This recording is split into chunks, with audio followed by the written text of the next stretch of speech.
Bonsoir mes frères, bonsoir mes sœurs, j'espère que vous êtes là. Bon, je voulais juste qu'on soit 10 personnes, hein. C'est pas obligé qu'on soit plus, parce que vous connaissez mon principe. Mon principe c'est de toujours communiquer avec un minimum de gens disponibles, en direct, dans l'esprit que ceux qui ont du temps et ceux qui s'intéressent à ce qui est nous tenons comme communication puissent écouter un peu plus tard, hein, en différé. Donc c'est pas un problème. Alors, si vous êtes là et que vous entendez très bien ce direct, il serait bien de vous manifester en me disant le son est bon, on vous suit sans problème, afin que je puisse continuer en étant serein, sachant que vous entendez très bien. Donc merci de mettre des petits commentaires dans le type oui, nous vous suivons et le son est bon, la qualité de l'image est bonne afin qu'on y aille. Et comme je l'ai dit tout à l'heure, il y a ce dont je souhaite vous parler moi, et puis il y a des questions que vous pouvez être tenté de poser. N'hésitez pas, vous m'envoyez un petit message, ou bien vous faites un appel sur Facebook, et puis on échange en direct. Donc voilà, dès qu'on est 10, on y va, sans problème. Sinon, est-ce que vous allez bien? Merci, hein, n'oubliez pas de me rassurer en me disant que vous entendez très bien, que le son est bon, que l'image est bonne et qu'on peut y aller. Donc j'attends votre OK, donnez-moi votre OK et puis on lance, s'il vous plaît. 10 personnes, pas plus, ou plus si vous voulez, mais je n'ai pas envie de perdre le temps à ceux qui sont déjà là, donc on se parle rapidement et puis les autres pourront suivre plus tard. Est-ce que vous entendez bien le son? Est-ce que l'image est bonne? Est-ce qu'on peut y aller? Si possible, mettez-moi juste des petits oui, son ok, image ok, et puis comme ça on y va, tous ensemble. Merci les amis. Est-ce que vous entendez bien, s'il vous plaît?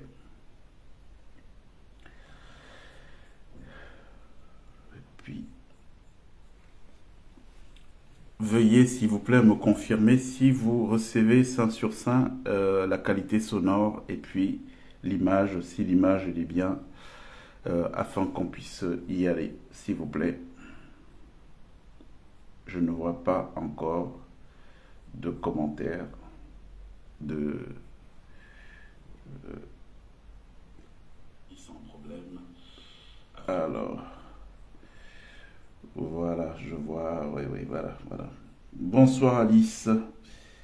L'image est bonne, Alice. Est-ce que le son est bon aussi? Si l'image et le son sont bons, on peut y aller. Ah, super, on te reçoit 100 sur 100. Bon, les amis, bonsoir. Ça fait un moment qu'on ne s'est pas parlé. C'est lié aux difficultés de trouver du temps, étant dans des activités qui sont super chronophages et énergivores. En clair, des activités qui prennent du temps et puis qui font dépenser beaucoup d'énergie. Ça fait qu'on n'a pas toujours la possibilité d'échanger entre nous, de se parler le langage de la vérité. Il y a eu beaucoup d'actualités ces derniers temps. Il y a, pour commencer à parler, hein, puisque c'est l'actualité immédiate, le retour du leader du MRC au Cameroun, le président Maurice Kamto,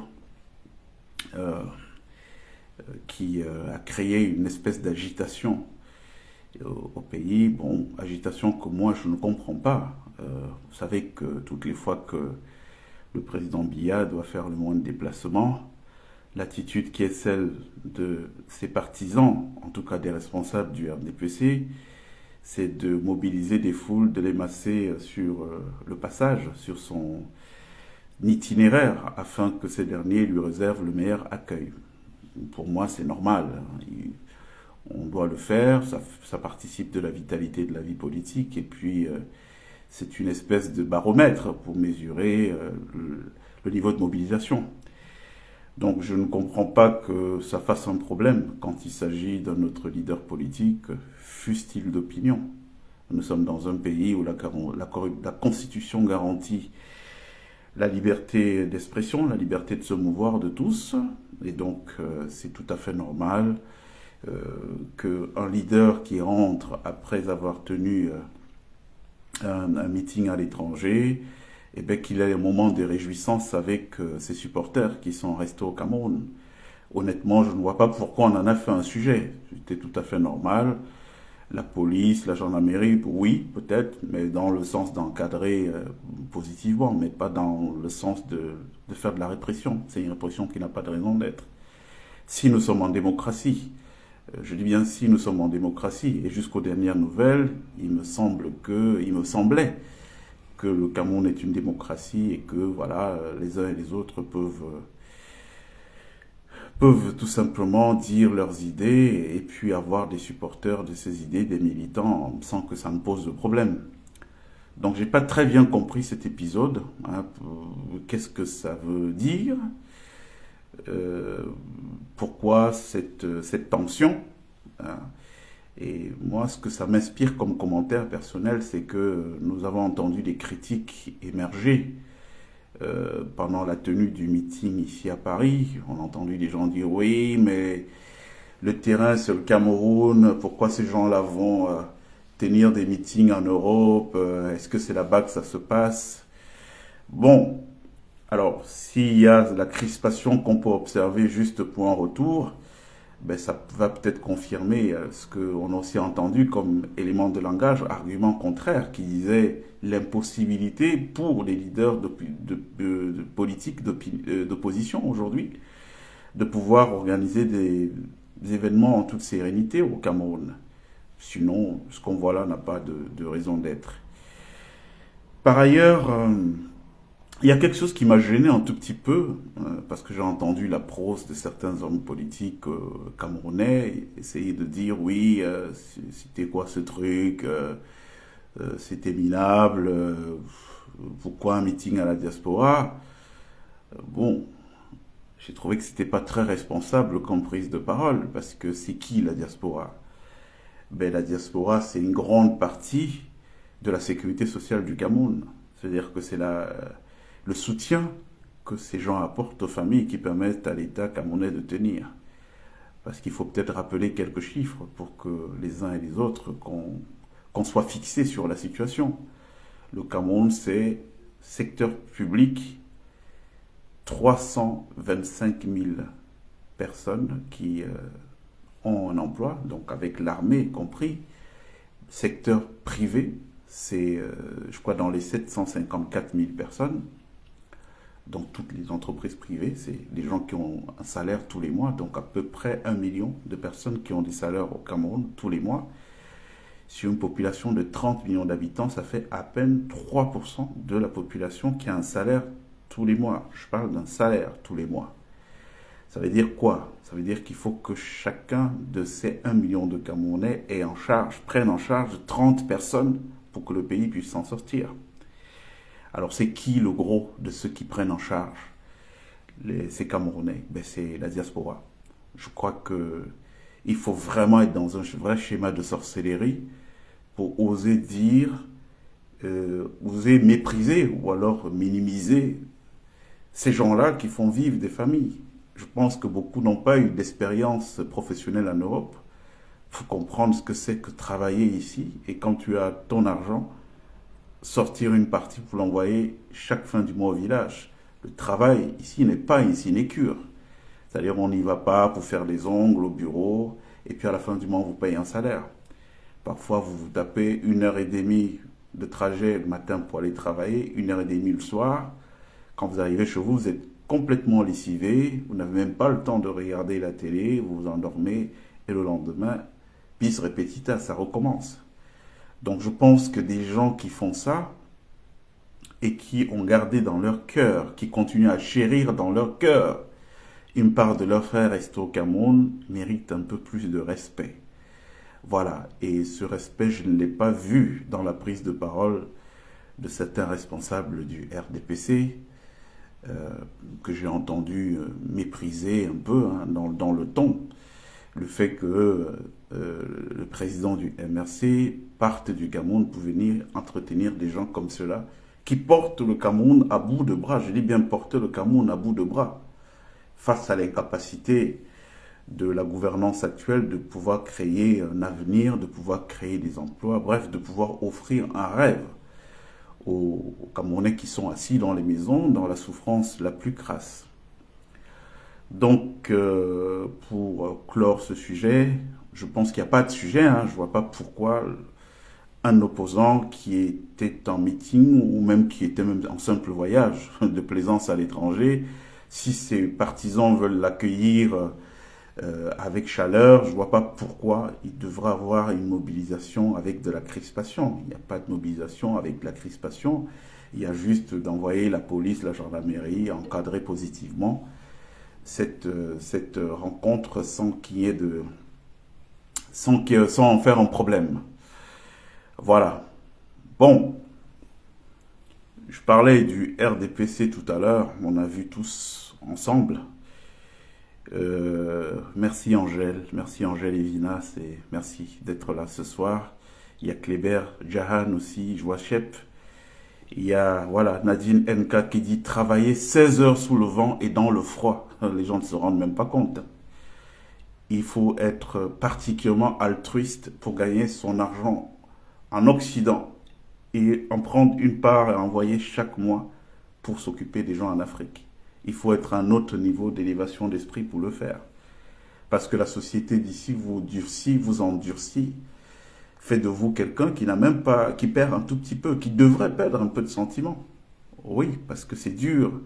Vous êtes victime de racisme, ostracisé, victime de tous les petits fous, les fous, hein, la folie douce que vous rencontrez sur votre parcours, des patrons tyranniques et tout. Et quand vous avez fini de faire ça, vous prenez quand même votre argent, vous l'envoyez au Cameroun pour aider les familles. Je pense qu'il y a lieu d'organiser très rapidement, en tout cas pour la nouvelle gouvernance qui va venir, les états généraux de la diaspora pour réfléchir à qu'est-ce qu'on peut mettre en place pour célébrer et rendre hommage à leur action. Hein, une banque des diasporas, par exemple, un ministère permettant tout seul de pouvoir agréger hein, pour tuer un peu le millefeuille institutionnel. Parce que quand vous partez d'ici pour aller investir au Cameroun, eh bien vous tombez sur quoi? Vous tombez sur le piège des multiples administrations qui sont créées pour vous pensionner un peu d'argent et petit à petit le capital que vous avez ramené à force de donner un 10 millions au directeur de cabinet de ce ministre pour avoir une autorisation, 10 millions là-bas, vous vous retrouvez à la fin d'avoir grignoté le capital pour lequel vous partiez investir. Et donc, vous rentrez en Europe sans rien. Si vous avez pris un crédit, vous devez recommencer, vous devez payer le crédit. Bref, votre vie est complètement passée à la moulinette. Est-ce que les gens se rendent même compte de ces sacrifices-là? Je crois que non. Pourquoi? Parce qu'aussi, en même temps, on a un pouvoir qui œuvre à banaliser l'action de la diaspora. Parce qu'il a bien conscience que si le mal doit venir, entre guillemets, eh bien, il pourra venir de ces gens qui font vivre des millions et des millions de Camerounais et donc qui ont la capacité à un moment donné de dire, bon, écoutez les gars, c'est bien qu'on vous envoie l'argent, mais il faut bien se mobiliser à un moment donné. Il faut dire non. On ne peut pas continuer dans ce système parce que rester tranquille, en voyant toutes ces injustices se multiplier dans notre pays, c'est en quelque sorte se faire complice de ce qui se passe. Et arrêter de nous dire que, bon, un tel veut voir ses enfants grandir, un tel autre ne veut pas voir ses enfants grandir. Si nous étions dans cette démarche, je ne serais jamais quelqu'un qui se met devant une caméra pour parler, pour dire quand les choses ne vont pas. Je me dirais, mais j'ai aussi trop à perdre, voilà, moi je suis un communicant, je travaille avec des États, en m'attaquant à l'État du Cameroun, ça va me bloquer des contrats, ce qui est la réalité, ce qui est ma réalité de vie depuis que j'ai pris la responsabilité de commencer à dire les choses. Le manque à gagner est énorme, énorme, énorme, en dehors du fait que nous prenons des risques sur nos vies, parce que ceux d'en face ne sont pas forcément contents de voir qu'on peut utiliser nos voix pour mettre parfois à nu ce qu'ils font de pas bien au Cameroun et pousser les gens à pouvoir, à un moment donné, arrêter ça. Mais c'est pour le bien de tous à la fin, hein. C'est pour le bien de tous. Parce que voyez-vous, en faisant ça, qu'est-ce que ça a créé? Ça a créé qu'aujourd'hui, vous allez dans un hôpital pour un mal de dents, il y a toute une organisation mafieuse qui est mise en place. On va dire, ah non, la dent là, en fait, on vient de faire des examens, le laser révèle que, en réalité, ce n'est pas seulement une dent, c'est un os qui a poussé et qui est en train de menacer la gorge, donc il faut qu'on vous opère. Et des hôpitaux qui ont des faux papiers en tête du centre Pasteur, de l'Institut Pasteur. Donc, ils vont vous dire que non, on a fait des examens là-bas, voilà, il faut qu'on vous opère. On fait des fausses opérations aux gens au Cameroun, où vous allez, on vous ouvre le corps alors que vous n'avez rien, juste pour vous pensionner de l'argent, quoi. Et si vous n'avez pas de chance, que les anesthésies sont mal dosées, parce que aujourd'hui, comme pour les autres secteurs d'activité au Cameroun, on achète aussi des diplômes de médecins. Les gens gagnent des UV en donnant de l'argent à leurs professeurs. Donc vous avez des gens sortis du CUS aujourd'hui qui savent à peine, à part les titres qu'ils portent, faire la moindre opération. Banale, la plus banale. D'où beaucoup de gens trouvent la mort au Cameroun. Il ne faut pas tomber malade au Cameroun parce que là vous êtes... c'est très aléatoire là, ça ne tient qu'à une seule chose, la chance de tomber sur le peu de gens consciencieux qui peut exister toujours au Cameroun, ou alors de tomber sur ces gens dont les familles ont financé l'achat de leurs diplômes dans des secteurs aussi stratégiques que la santé, la médecine. Hein, moi je connais plein de gens qui sont morts au Cameroun, mauvais dosage d'anesthésie. Et ceux qui ont mal dosé n'ont pas mal dosé parce qu'ils avaient bu de l'alcool, non, c'est qu'ils ne savent pas. Mais ils sont auréolés du titre de médecin. Donc on est dans un truc, on est dans un caca terrible. Je ne sais pas si vous vous rendez compte, les gars. Bonsoir, cher Franck Chegui. On a eu une passe d'armes avec Franck. Et je voudrais vraiment qu'on puisse se parler aujourd'hui de manière très fraternelle. Pour moi, la fraternité, la vraie fraternité, elle est dans la sincérité. Ça veut dire quoi? Entre frères, il ne faut pas d'hypocrisie, il faut se dire des choses et puis... s'entendre, aplanir les différends et aller de l'avant. Et l'un des différends que j'ai eu avec Franck, c'est pour qu'il m'ait entendu parler j'avais émis l'idée que, en fait, il ne faut pas qu'on sorte d'un fascisme au Cameroun, celui actuel, avec la gouvernance actuelle, pour tomber dans un autre fascisme.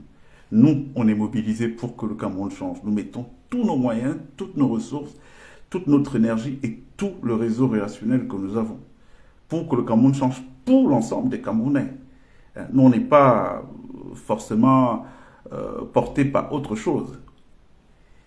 Et donc, toutes les fois, personnellement, que je vois la liberté d'expression menacée, c'est-à-dire que quelqu'un, parce qu'il dit ce qu'il pense et qui est le contraire de ce que d'autres peuvent penser et voir qu'il est attaqué parce qu'il a dit quelque chose, je fais très attention. Je me dis non, on ne doit pas aller vers ça. Parce que si on va vers ça, on va vers la mauvaise direction. Et ça a été, c'est pour ça que je dis qu'on ne quitte pas un fascisme pour en embrasser un autre. Et j'ai remarqué que beaucoup de nos compatriotes camerounais, aujourd'hui, sont un peu excessifs. Donc avoir des idées, c'est bien, mais il faut pas que vos idées empêchent l'émergence d'autres idées contraires, au risque pour les gens de se faire lyncher et tout. Non, c'est pas du tout le Cameroun, personnellement, que j'œuvre à bâtir à mon niveau. Donc ça a été un peu ça, le malentendu avec le frère Franck, qui a pensé que, ah ouais, c'est un tribaliste et tout. Vous savez, mon cher Franck Chegui, je vous le dis en vous regardant droit dans les yeux, en regardant la caméra droit dans les yeux, on ne peut pas avoir le parcours qui est le mien et être porté sur les tribus, sur la ethnie. C'est antinomique. Voyez-vous, moi aujourd'hui, quand les gens me disent le Camerounais Palmer, je trouve ça me blesse même un tout petit peu, parce que je me définis de manière générale comme un Africain. Quand je vais avec mes amis à Dakar, à Abidjan, c'est moi qui conduis. Et c'est moi qui leur montre leur pays. Ah non, on prend tel raccourci, on sort là-bas, on passe comme ça pour arriver là-bas. Pourtant, je suis à la base dans un pays d'où ils sont originaires, d'où ils sont nés. Ça veut dire quoi? Ça veut dire que j'ai travaillé ces 30 dernières années à élever mon mental à l'idée que, en réalité, je me sens africain. Je peux aller dans n'importe quel pays d'Afrique noire, je me sens chez moi partout où je vais, là-bas. Donc on ne peut pas être à ce niveau-là, au niveau d'être dans la conscience africaine générale, et puis penser en termes de tribu, penser en termes d'ethnie. Et aussi le fait que les gens ne se connaissent pas très bien, oui, parce qu'on se voit là, on fait des directs, on se parle, on nous voit sur les médias, on ne sait pas qui est qui, quelles sont les trajectoires des uns et des autres, eh bien on peut arriver à confondre les gens ou à leur ramener au niveau du débat qu'il y a dans notre pays aujourd'hui, qui malheureusement ne vole pas très haut. Je parle bien de voler très haut. Franck, je ne sais pas quel âge vous avez, mais quand il y a, en 1999, j'allais enterrer mon meilleur ami Armand Modeste Comos, à Bayagam, je ne suis pas sûr, beaucoup de ceux qui regardent ici n'étaient pas nés. Bon, on n'en était pas là à l'époque. Quand je suis au Cameroun et que je carbure à la sauce jaune, à Essos derrière en fait face à l'école publique, combien de gens qui suivent ici peuvent imaginer. Donc il faut faire très attention, je vous le dis depuis des mois et des mois, faites attention. Parce que parfois vous pensez qu'on est éloigné, mais en réalité on est un même peuple, nous sommes des enfants du même sang. C'est pareil quand je vous parlais du président Biya, je vous disais je désapprouve et je lui en veux pour la manière dont il a laissé les gens détruire un pays dont il a hérité et qui était prospère au moment où il héritait.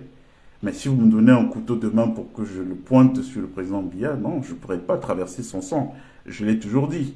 Pourquoi? Parce que pour d'autres raisons, des raisons familiales notamment, c'est quelqu'un qui a toujours été présent dans le cadre de ma famille personnelle.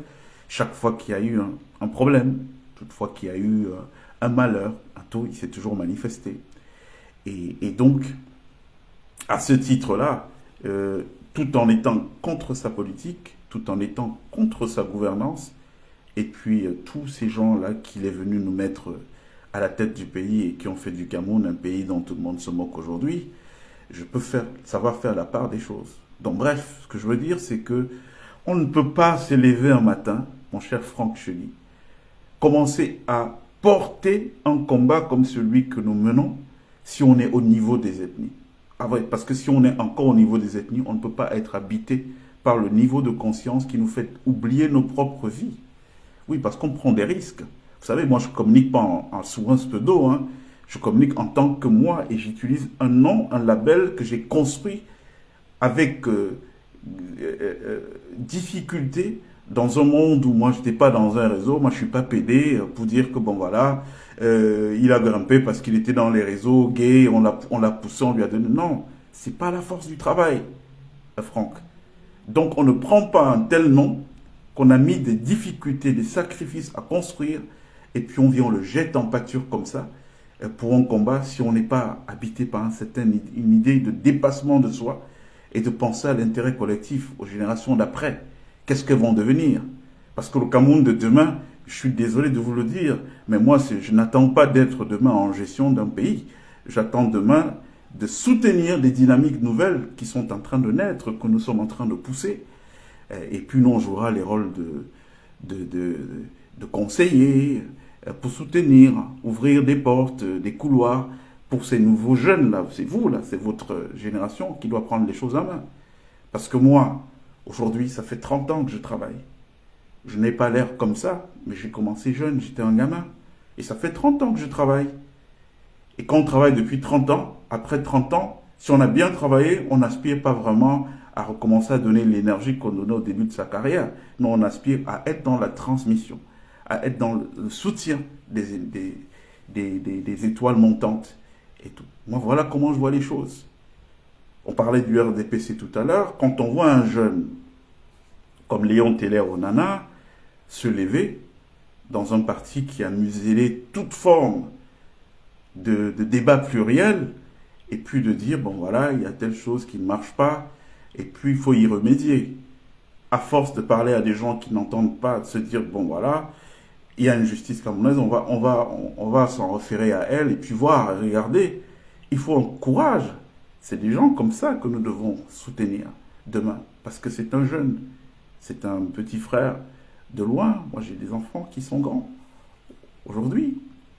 Et pour ces enfants qui sont grands, je ne peux pas me mettre, pendant que je mène ce combat, à me dire je mène ce combat parce que je veux avoir une place pour gouverner. Gouverner quoi? Quand vous avez mon parcours, hein, il y a 17 ans, j'interviewais des chefs d'État, à tu, à toi, avec les gens qui dirigent ce monde-ci. Ce n'est pas 17 ans plus tard que je dois encore être dans des rêves de que je vais être à une présidence. Non, 17 ans après, c'est qu'est-ce qu'on laisse à nos enfants, qu'est-ce qu'on vous laisse à vous, cher Franck Chegui.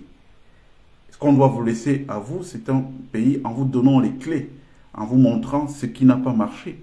Parce que Dieu a permis qu'on soit des témoins de la construction de notre pays, qu'on voit beaucoup des bandits qui sont aux affaires aujourd'hui, qu'on les voit commencer. On peut vous raconter l'histoire de notre pays. Et quand vous avez donc toutes ces histoires, quand vous avez toutes les clés, vous, votre génération pourra faire quelque chose. Donc il ne faut pas qu'on se perde. Alors, Mayo Binder demande, Morgane Palmer, pourquoi demander pardon? Je crois qu'elle fait référence au mea culpa que j'ai fait face à certains de nos frères qui ont très mal pris un poste pourtant qui se voulait positif. J'ai demandé pardon parce que, vous savez, moi je suis aujourd'hui au niveau de la transmission de mon savoir. Ça veut dire que tous les actes que je peux poser peuvent influencer des jeunes qui sont en train de se construire. Alors il y a une règle en communication qui veut que toutes les fois qu'on communique, on ne doit pas le faire dans le but de blesser les gens. Même si on fait une communication qui est de l'ordre de la conviction, qui est de l'ordre de la vérité, à partir du moment où ça peut être sujet à des blessures, à autrui, il faut s'excuser. C'est très important. Il faut s'excuser parce que le but d'une communication, ce n'est pas de heurter les gens. Maintenant, est-ce que cela change le fond des convictions? Est-ce que cela change l'idée qu'on avait derrière la tête? C'est pas ça le sujet. Le sujet, c'est qu'on a blessé les gens. Et il y a eu des réactions des gens qui disent on est blessé. Il faut faire preuve d'humilité. Et l'humilité veut que, voilà, on n'a personne à la science infuse. Moi, je propose un acte que je pense positif, et puis cet acte déclenche chez vous quelque chose que je n'avais pas espéré, et je ne peux pas voir vos larmes, je ne peux pas entendre le courroux de ces gens-là, même des gens comme Franck Chegui, qui ont toujours été respectueux vis-à-vis de moi.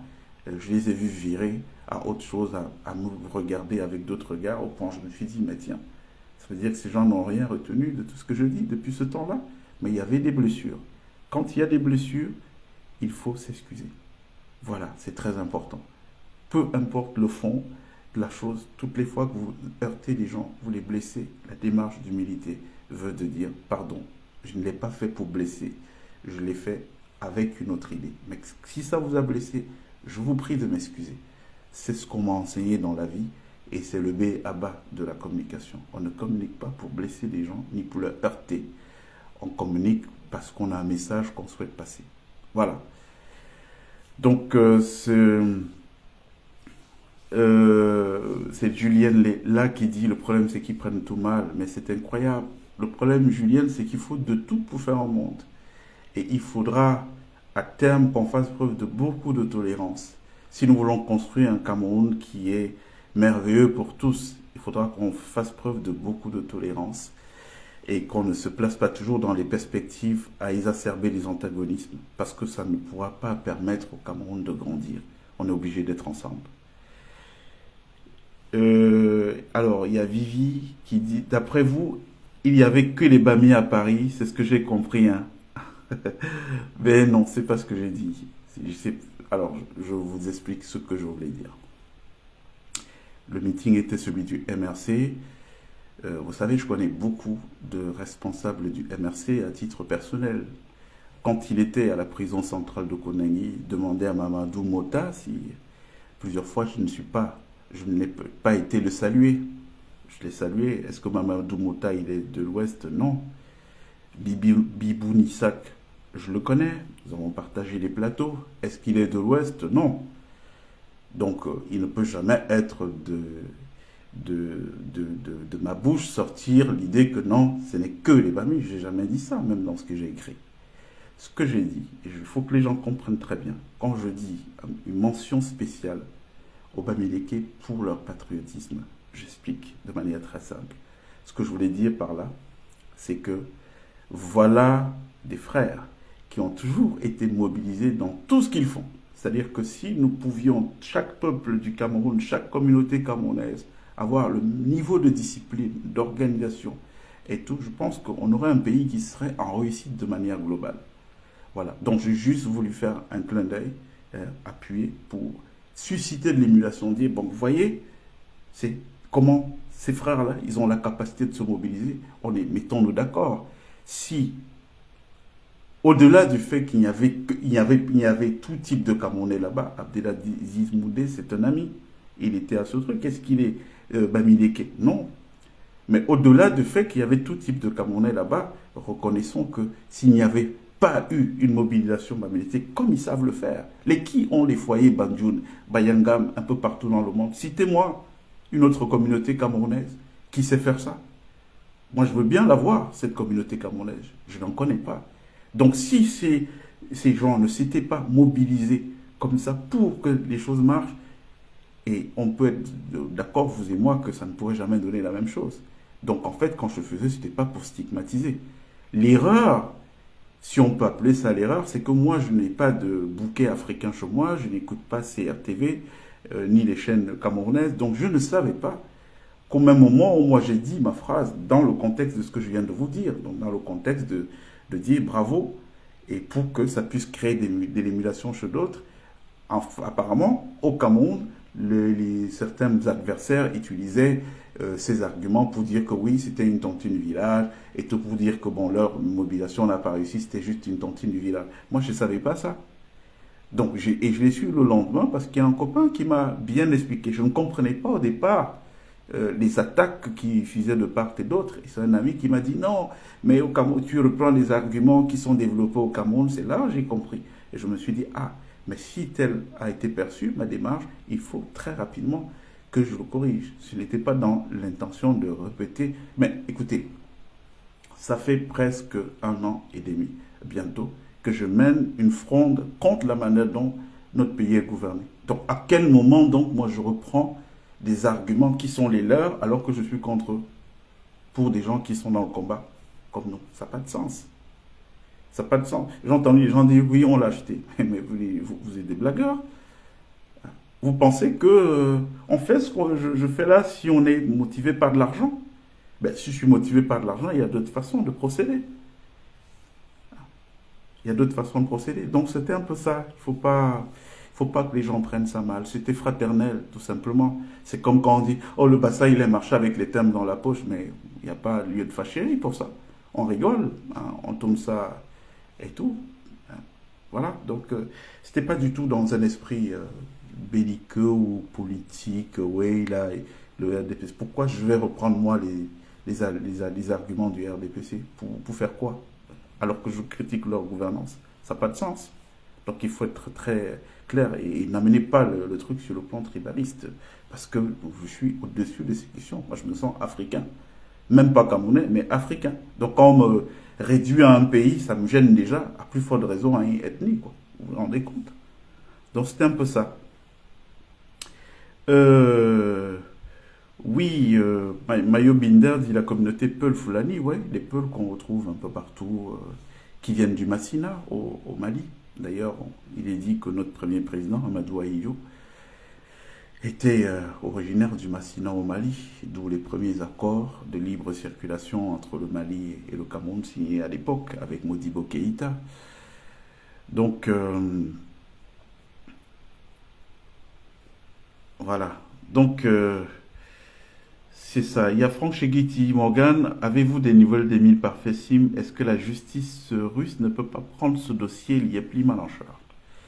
Non, parce que, en fait, ce qui s'est passé, cher Franck, c'est que pour les Russes, Émile Parfait-Sim s'est fait passer pour une victime de la France-Afrique. Une victime de la France-Afrique. Quelqu'un qui, parce qu'il a créé l'IEP Limal, sa crypto, a menacé les intérêts france-africains et donc c'est à ce titre qu'il a été victime de cabale. Il ne leur a jamais dit qu'il a escroqué de l'argent à plus de 300 000 familles. Donc voilà sous quel angle il s'est présenté à Moscou, le condamnant aujourd'hui à y vivre Ça va être difficile parce que de toutes les façons, ce nouveau Cameroun qui est en train de venir, je vous dis depuis quelque temps qu'il fera beau au Cameroun bientôt. Vous nous faites, vous, ceux qui ont des yeux voient, ceux qui les ont pas découvriront à la dernière minute. Mais ça va être difficile parce qu'il va falloir bien rendre des comptes. Le moment venu, soutenu par des amis d'aujourd'hui qui l'ont aidé à s'enfuir du Cameroun et tout, je ne pense pas que ce sera toujours le cas. En tout cas, avec la nouvelle gouvernance qui vient, il faudra bien rendre des comptes. Voilà. Donc, alors, non, Aïdjo ne vient pas du Mali, il vient d'où? Je dis bien les originaires de Peul du Massina. Les Massines, les Peuls viennent, sont originaires du Massina au Mali. Donc, voilà. Tous les membres du gouvernement sont issus d'une même aire géographique. Est-ce que c'est faux? Oui, mais c'est vrai, Solange, c'est factuel. C'est-à-dire qu'il va falloir qu'on se comprenne. La plupart du temps, je vais plus mettre en avant des faits que des opinions. C'est-à-dire quand je prends la parole et que je commence à parler, la plupart des sujets que j'évoque sont des sujets où j'apporte une expertise qui est caractérisée par des faits. Quand je vous donne des exemples, c'est des choses qui sont vécues. Donc j'évite de faire passer mes opinions pour des faits et je ne souhaite pas que quand j'évoque le factuel, que les gens contestent ce factuel avec des simples opinions. Je ne sais pas si on se comprend très bien. Alors, il y a un Gassa Rouvier qui dit bonsoir grand frère, ce n'est pas tout ce qu'on pense qu'on dit, surtout publiquement. Oui, cher Gassa, vous avez parfaitement raison et j'ai appris de cet épisode qu'il va falloir que j'apprenne un peu à être hypocrite. Bon, c'est dur, hein, c'est pas mon style. Moi, je suis habitué à dire des choses telles que je le pense, sans volonté de blesser, mais bon, voilà, vous avez parfaitement raison, merci pour le conseil. Alors, Solange attend une réaction. Elle disait, oui, bien sûr que nous avons un gouvernement qui, en tout cas une gouvernance même, qui est constituée en majeure partie des... Moi, ça me gêne un peu, parce que pour moi, ça ne me pose pas de problème plus que ça, dans la mesure où, je vous ai dit que moi, je ne suis pas au niveau des tribus, ni au niveau des ethnies. Pour moi, je vois des Africains, tout simplement. Si les gens peuvent apporter, à une époque, dans l'équipe du Cameroun, on avait des gens qui étaient d'une aire géographie, beaucoup de Bassa. On avait une équipe nationale du Cameroun, il y avait 8 joueurs sur le terrain qui étaient Bassa sur 11. Bon, aucun Camerounais, moi j'ai vu aucun Camerounais s'en offusquer. À partir du moment où il y avait des résultats, donc c'était positif. Moi je ne vois pas la chose comme ça. C'est simplement que ces gens-là, dont tu parles, chère Solange, c'est des gens qui ne produisent aucun résultat, donc qui sont là que du fait de l'arbitraire. En ce moment, il y a un problème. C'est-à-dire que si on avait même un gouvernement où tout le monde était Peul et qu'on voyait des résultats dans la vie des Camerounais de tous les jours, moi, personnellement, je n'aurais pas de difficulté à ça. L'important, c'est à quoi sert une gouvernance. Si elle sert à travailler, à faire des choses bien, bon, voilà. Et le problème, c'est de nommer des gens par affinité, et puis après, il n'y a pas de résultat, quoi. Au niveau des bilans, il n'y a rien qui émerge. Ouais, Paul Roger dit tout à fait d'accord avec M. Ngassa. Ouais, Paul Roger. D'ailleurs, est celui qui m'a conscientisé sur l'erreur qui était liée à ce qui se disait au Cameroun, dont moi je n'avais pas conscience. Donc c'est vrai qu'on ne doit pas tout dire quand on est un homme public, parce que ça peut se transformer en... Chacun peut faire son interprétation, et puis on a des problèmes inutiles. Alors, donc, je vous parlais de ce jeune-là qui était arrivé à prendre la parole pour critiquer un ordre régnant au RDPC, qui est un ordre régnant contestable. Moi, j'ai envie d'appuyer parce que je trouve que c'est d'ailleurs quelqu'un qui protège son parti. Parce que la vérité, si je vous la dis tout de suite, mais je crois que les gens vont se déchirer les cheveux. La vérité, elle est bien plus pire et bien plus grave que la seule chose que Léon Teller dénonce. Hein. Parce qu'il vous dit quoi? Il dit, bon, absence de congrès au RDPC depuis 2011, ce qui est en flagrant controverse, en tout cas c'est contre les tests de leur parti. Bon, il ne vous dit pas que les tests de leur parti prévoient qu'il y a un organe, qui est le bureau politique du RDPC, qui a le pouvoir, je dis bien le pouvoir, de dire, bon, allez, on prolonge la date, le congrès, on ne le tient pas ces 5 ans, si on va le tenir plus tard. Mais qui est ce bureau politique? Sachant que la structure est la suivante. Le RDPC, c'est l'organe suprême, c'est le Congrès, donc c'est l'ensemble des militants du parti. Ensuite, il y a un bureau national, ensuite il y a un comité central, et puis le bureau politique. Le bureau politique, c'est 30 membres. Les 30 membres, qui les nomment? Eh bien, ils sont tous nommés par une personne, le président du parti. Donc, en l'occurrence, là, le président de la République. Et donc, ces 30 personnes ont usurpé le pouvoir. Donc, ils prennent le pouvoir par les tests, parce que certainement, le gros de leurs militants n'étaient pas attentifs pour comprendre que 30 personnes dans une organisation soi-disant démocratique ne peuvent pas avoir le pouvoir sur tout un parti où la notion d'élection doit être centrale. Donc, c'est 30 personnes qui décident, bon là, on ne tient pas le congrès, donc on va pousser la date autant qu'on veut. Ça veut dire quoi? Ça veut dire que si moi je vous nomme, vous les 30 personnes, ensemble, on peut se mettre d'accord pour que je sois toujours là éternellement. Donc il y a déjà un problème, un vice. Et je ne pense pas que ce soit un hasard. Ça a été fait exprès en trompant la vigilance du gros de leurs militants. Parce qu'on ne peut pas dire que l'organe suprême du RDPC, c'est le Congrès, et puis donner au bureau politique le pouvoir de proroger ou alors la date du Congrès. Ça veut dire que c'est le bureau politique qui est en fait l'organe suprême. Ils font ce qu'ils veulent. Mais sauf que ce bureau politique, c'est 30 personnes qui sont tous nommées. Donc ça, M. Teller Onana ne l'a pas dit. Je crois que c'est pour protéger son parti, parce qu'à la base, la démarche qui est la sienne, je ne pense pas que ce soit pour casser l'assiette. C'était pour mise en conformité. Mais ça, c'est grave. Donc ce bureau politique-là, de 30 personnes, c'est eux les caciques, en réalité, qui jouent avec tout le reste du gros des militants. Le reste du gros des militants ne compte pas. Leur vie dépend des 30 personnes que le président nomme dans le cadre de ce bureau politique. C'est une aberration, quoi. On est face à un vrai déni de démocratie. On dit que c'est un parti démocratique. Il n'y a pas de démocratie, là. Ce n'est pas 30 personnes qui sont élues, c'est 30 personnes qui sont nommées.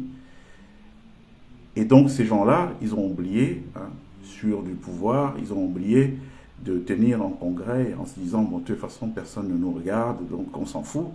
Et puis, vous avez d'ailleurs, dans ce qui se passe, le secrétaire général adjoint de ce parti qui déclare qu'ils ont tenu une rencontre, lui dit qu'ils ont fait en visioconférence, et puis sur le site de la présidence de la République du Cameroun, ils disent que non, le bureau politique s'est tenu à la présidence, ce qui est déjà irrégulier, parce que la présidence du Cameroun, ce n'est pas le siège du RDPC pour qu'on y tienne des réunions de bureau politique.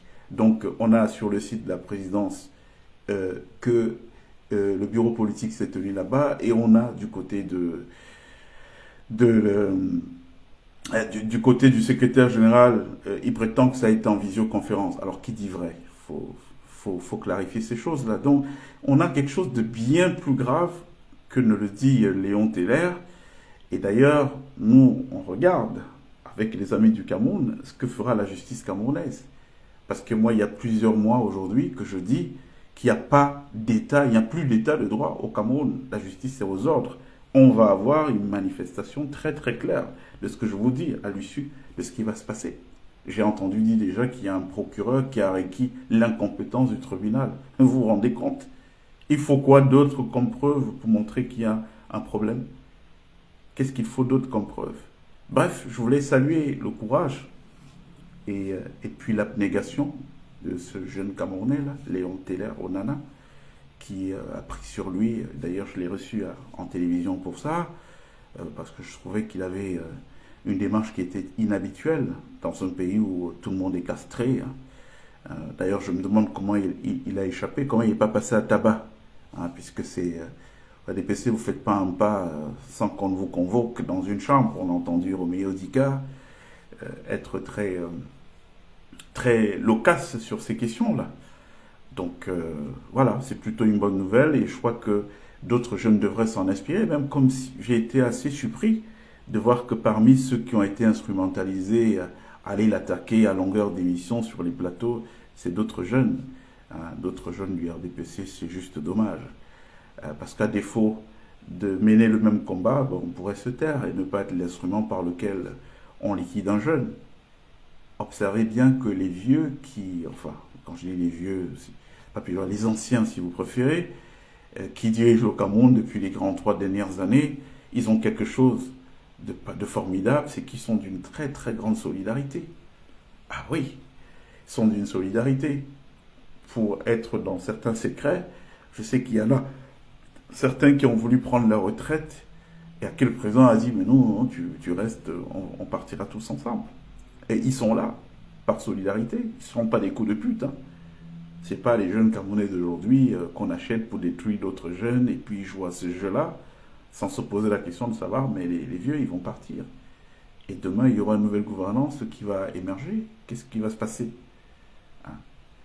Donc vraiment, à défaut de soutenir des initiatives, en tout cas le courage des jeunes comme ça, ben écoutez, il vaut mieux s'abstenir d'être la main qu'on utilise, le bras séculier qu'on utilise pour les défendre, pour les descendre, pardon.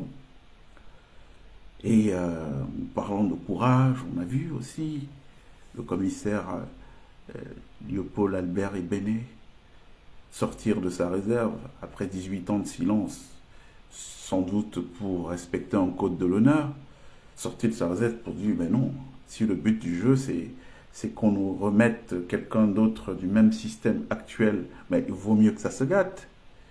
Ben oui, et je le dis depuis, que nous avons face à nous des gens qui ne sont pas vraiment dans la responsabilité, et qui ne comprennent pas l'idée qu'aujourd'hui, pendant qu'eux ils mangeaient, les autres Camerounais n'étaient pas rassasiés. Les autres Camerounais, ils avaient faim, donc ils ne peuvent pas manger eux et décréter que tous les Camerounais sont rassasiés. Ça n'a pas de sens. Et donc, si nous on a supporté ça, pour nous c'est notre problème, mais on n'a pas le droit d'offrir ce Cameroun aux générations d'après, à nos enfants. Je crois que c'est la démarche d'un type comme le commissaire Léopold Ebene qui s'est jeté à l'eau et puis joue sa part de partition. Dans un pays où on n'a que des couilles molles, hein, tout le monde est couché, et puis il a peur de mourir, ouais, on va me tuer, on va m'envoyer la DGE, on va m'envoyer un tel. Mais non, à un moment donné, il faut faire les sacrifices qu'il faut. Hein. Là, on est posé au calme, dans des pays où leurs ancêtres aussi ont travaillé, ils se sont sacrifiés pour offrir ces plateformes dans lesquelles on accourt dès qu'on a la moindre difficulté chez nous. C'est le prix du sacrifice de leurs parents, de leurs ancêtres ici en Europe. Donc voilà, il faut bien qu'il y ait un début à toute chose et je crois qu'aujourd'hui, le début doit venir de notre génération à nous. On va faire quoi? Laisser un autre gars du RDPC revenir pendant 40 ans et refaire la même chose qu'il y a eu avec le président? Qu'est-ce qui s'est passé? Ahidjo a laissé un pays prospère. On a passé 40 ans à détruire les acquis, c'est-à-dire les choses qu'il avait construites, on les a tous détruits. Au point où on a vendu même des sociétés qui étaient dans les pôles stratégiques de l'État, comme la Sonel, la SNEC et tout, la Régie Fercam et tout, quasiment au prix symbolique. Mais quand je dis prix symbolique, on s'entend. C'est-à-dire que les gars qui étaient chargés de cette privatisation, on leur a offert des comptes offshore. Et dans ces comptes offshore, on a mis le gros de l'argent.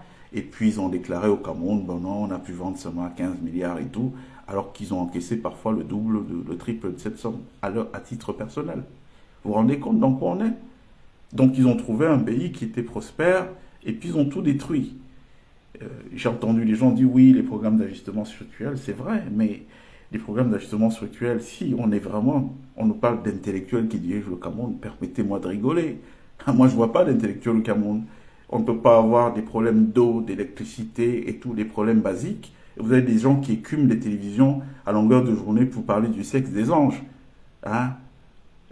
Comment ils appellent ça? L'impérativité du mandat. Mais c'est des débats aériens qui apportent quoi au quotidien des Camerounais? Rien du tout. Rien du tout. On doit parler dans le concret. Vous avez tous les docteurs, les professeurs incapables de trouver des simples solutions pratiques aux problèmes de notre pays actuellement. Et on vous dit que c'est eux qui ont le droit de citer sur les plateaux de télévision. Pour raconter quoi? Que des choses inutiles. Donc ce sont des intellectuels à qui on a imposé, entre guillemets, des diplômés, à qui on a imposé des programmes d'ajustement structurel. Mais est-ce qu'il faut sortir de Harvard pour dire à n'importe qui du FMI, à n'importe qui de la Banque mondiale, qui vient nous apporter un truc comme ça, qui nous dit non, l'État doit se désengager des dépenses de santé, doit se désengager des dépenses d'éducation. Il ne faut pas sortir de Harvard pour lui dire, mais écoute mec, ça fonctionne comme ça dans ton pays, en Europe. Pourquoi? Parce que vous avez 200 ans d'histoire. Nous, on a des États fragiles qui viennent à peine de sortir de leur œuf. Si tu dis du jour au lendemain, la santé est payante pour tous, mais on n'a même pas eu le temps de construire des populations qui peuvent s'assumer financièrement. Donc si tu dis ça, on ne pourra jamais soigner. Il y a plein de gens qui vont rester sur le bord du chemin parce que la santé n'est pas accessible à eux. Et s'ils n'ont pas accès à la santé, mais avec qui nous allons construire le pays? Donc dans le cadre d'un pays comme le Cameroun, on n'aurait jamais dû accepter ces programmes d'ajustement structurel. On aurait dit non. Ça peut être progressif. Même le désengagement sur les dépenses d'éducation. Mais ce sont la ressource humaine de qualité sur laquelle investir. Pour avoir une ressource humaine de qualité, il faut qu'il y ait une politique d'État qui donne des bourses et tout pour fabriquer des cerveaux qui plus tard pourront créer de la valeur. Et avec cette valeur qui génère de l'argent, on pourra leur dire, bon, maintenant vous devez payer les études pour vos enfants parce que vous avez suffisamment de moyens. Mais on sortait de nulle part. On n'a pas encore cette masse critique pour étant en capacité par les connaissances qui sont les siennes de créer de la valeur, donc générer de l'argent. On a commencé à dire aux gens, non, vous allez payer l'école, vos enfants, on paye l'université et tout. On a plein de génies qui sont sortis des circuits. Et tout. Pourquoi? Parce que c'est des services que devait offrir l'État. Un jeune État comme le Cameroun qui se constitue. Moi, je l'ai vu au Sénégal. Le président Abdoulaye Wade, il a eu la même discussion. C'est là où je vous dis qu'il faut émettre de sérieux doutes. Surtout les gens qui viennent du Haut-Cameroun, qui sont des intellectuels, des docteurs et compagnie. Il leur a dit, écoutez, moi je suis professeur, j'ai une agrégation en économie. Vous ne pourrez jamais me prouver que si vous me demandez de ne pas financer l'éducation chez moi, dans 10 ans, je serai à un niveau supérieur. Il leur a dit non. Moi, je vais mettre 40% de l'argent du budget national pour faire quoi? Ben, pour offrir des bourses à tous les étudiants, à tous les lycéens. Qu'est-ce que ça a généré en 10 ans de bourses et de 40% de budget pour l'éducation? Ce que ça a donné, c'est quoi? Il y a eu toute une génération de cadres, d'ingénieurs, des médecins, des gens qui sont sortis et qui sont devenus des gens avec un pouvoir d'achat. Et puis maintenant, l'État peut se désengager progressivement. Pourquoi? Parce que dans un premier temps, il a travaillé à créer cette caste de gens qui ont un pouvoir d'achat et qui peuvent, eux, financer les études pour leurs enfants. En ce moment, on a l'État qui baisse. Donc, ils sont venus au Cameroun nous dire, non, programme d'ajustement structurel, on ne fait plus qu'on soigne. Quand on était petit, tu te blessais, tu allais à l'hôpital, on te soignait. Mais ce n'est pas du social, c'est de l'investissement. Si on ne le soigne pas, eh bien peut-être que c'est moi qui suis le cerveau qui a des solutions pour le Cameroun de demain. Donc, on me laissera sur le bord du chemin et je n'apporte rien au pays. Donc voilà, ces gens se sont cachés derrière ça, et peut-être aussi derrière une part d'incompétence pour laisser un pays être détruit. Aujourd'hui, on n'a plus de pays. Il faut être honnête pour le reconnaître. On n'a plus de pays aujourd'hui, plus d'état de droit. Nous, on regarde ce qui va se passer avec le RDPC. C'est le plus gros piège qui jamais n'a été tendu à la gouvernance actuelle, puisqu'ils aiment bien fanfaronner, aller à l'international, dire oui, le Cameroun est une démocratie et machin. Et donc, on va voir. On attend de voir comment la justice camerounaise va dire le droit, notamment en condamnant le RDPC, parce que là, ils sont complètement dans un flagrant délit de non-respect de leurs propres tests aujourd'hui. Mais j'attends de voir. J'ai entendu dire que le procureur dit que non, il requiert comment vous appelez ça, l'incompétence du tribunal. Voilà, c'est un peu ça tout le temps. Donc, sur cette question, c'est ce que je vais dire. Alors, il y a Mayo Binder qui dit soutien à Abdoulaye Arissou. J'ai entendu parler de ce monsieur-là, Abdoulaye Arissou. Je l'ai même écouté à la télévision. Et je vois un homme porté sur des valeurs. Et c'est un talent. Il en faut. Il faudra beaucoup de talent pour qu'on traverse l'étape à venir, là. Parce que c'est chaud, là. Ça va être chaud. Dans les prochains mois pour notre pays, parce que il y a quelque chose qui doit naître. Alors, est-ce que ça va naître dans la douleur? Est-ce que ça va naître de manière pacifique? Tout dépend des Camerounais, mais surtout, tout dépend de la gouvernance actuelle. Parce qu'à un moment donné dans la vie, il faut de l'humilité. Quand on a échoué, vous voyez, moi, j'ai fait ce que je pouvais ne pas qualifier d'erreur, mais ça a blessé des gens, je me suis excusé. Et je le pensais sincèrement. S'il fallait le refaire, je ne le referais pas.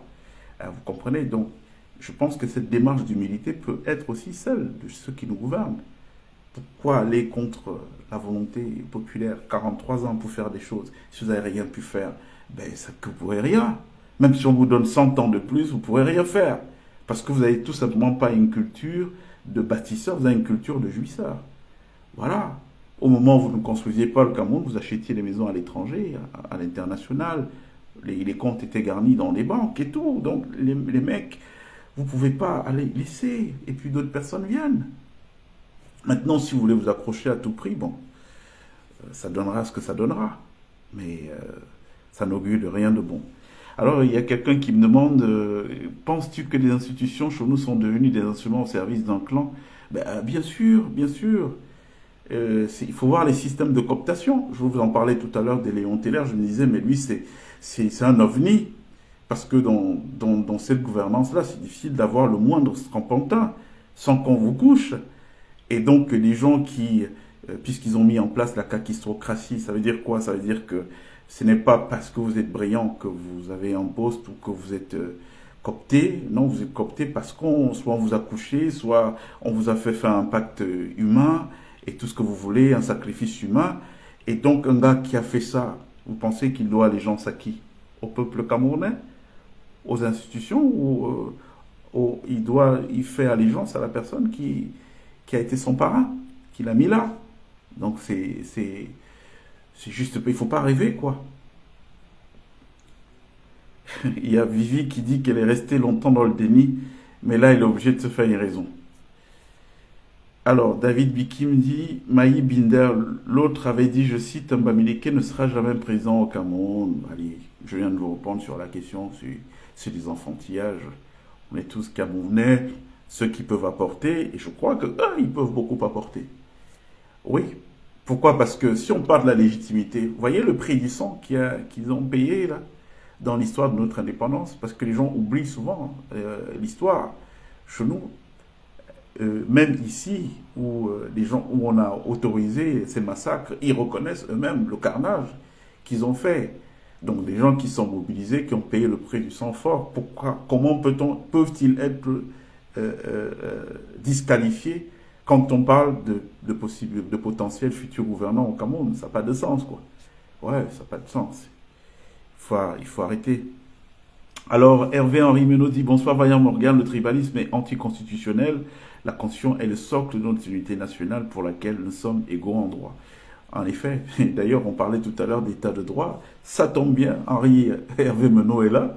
C'est le Camerounais qui a une sacrée paire de couilles. Il a une paire de couilles d'enfer.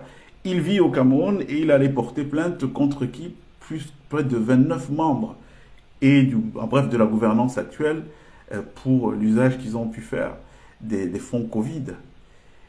Il y a eu une décision de la Chambre des comptes de la Cour suprême qui les a mis à l'index. Et puis, bon, il n'y a plus rien eu. Le président Biya, le grand chantre de la bonne gouvernance, de la démocratie, de l'état de droit, il n'a pas tiré les conséquences qui étaient simplement de décharger tous ces gens-là. Donc la Chambre des comptes de la Cour suprême, c'est pas l'opposition, hein, c'est les institutions même de l'État. On dit, bon voilà, ces gens-là, ils ont carburé en tapant dans la caisse et tout. Il faut les mettre à l'écart, mais qu'est-ce que le président fait? Rien. Donc il y a un Camerounais qui s'est levé, Henri Hervé Menot, pour dire non, et il a pris sur lui de porter plainte à ces gens-là. Et qu'est-ce qu'on a? Qu'est-ce qu'on a en définitive? Mais c'est les mêmes arguments qu'on commence à avancer pour l'affaire Onana, à mode, oui, on est incompétent, chaque juridiction se déclare incompétente pour juger une affaire qui part de quoi? Qui part quand même d'une condamnation de la Chambre des comptes, quoi, qui dit, bon, là, c'est pas normal. Et la justice classique de notre pays me dit, non, non, non, vraiment, on n'est pas compétent pour juger de cette affaire. Donc, Henri Hervé Menot, beaucoup de respect, hein, un très grand respect à toi, cher frère du Cameroun, pour ce travail-là et pour la mobilisation. Alors il y a Nadine NK qui dit le monde est petit, Rip Komos, la voix du cinéma Le Capitole à l'époque. En effet, c'était la voix du cinéma Le Capitole.